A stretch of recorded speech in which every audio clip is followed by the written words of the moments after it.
I greet you in Jesus' precious name. It is Thursday morning, the 20th of April, 2023, and this is your friend Angus Buchan with a thought for the day. We start off in the book of Galatians chapter 1 and verse 23. He who formerly persecuted us now preaches the faith which he once tried to destroy. The miracle of a changed life. In an instant, God changed Saul of Tarsus into Paul the Apostle.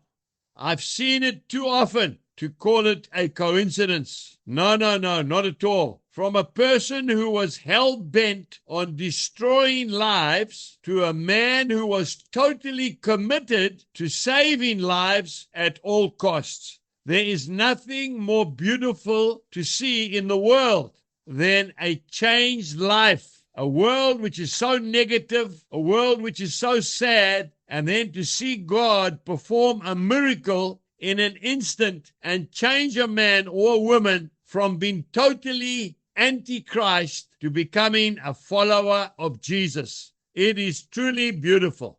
In 2008, we had the big tent on the farm which could seat 30,000 people. But we saw 60,000 men arrive on the farm. I will never ever forget what took place in that tent that weekend. Jan de Wet is one of South Africa's top gospel singers. He's also a minister of the gospel. He wrote an article for the newspapers about what happened in that big tent. He said when he arrived, he saw men all standing with their arms folded, looking very reserved and probably quite uncomfortable, not knowing what was going to happen and what to expect. He said in the article that he was very relieved that he was not the speaker that weekend. But the music started. The Holy Spirit was present.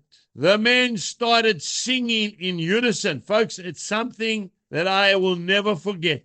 The arms then started dropping to their sides. Then hands were starting to wipe tears from their eyes. And then the hands were raised up in unison to worship God. An amazing move of God took place through that tent, and lives were changed forever in an instant.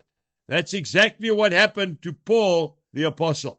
He said, I had no persuasion from men.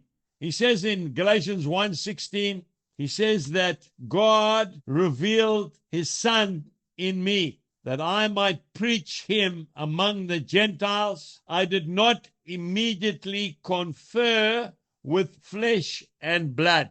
The Holy Spirit was his teacher. Straight after his conversion, when he fell off his horse on the road to Damascus, he went to Arabia and he lived there for 3 years, and the Holy Spirit taught him. And he became possibly the greatest ambassador for Jesus Christ in the whole Bible. Keep on praying for your loved one. The Lord will bring him or her through for you. Jesus bless you and goodbye.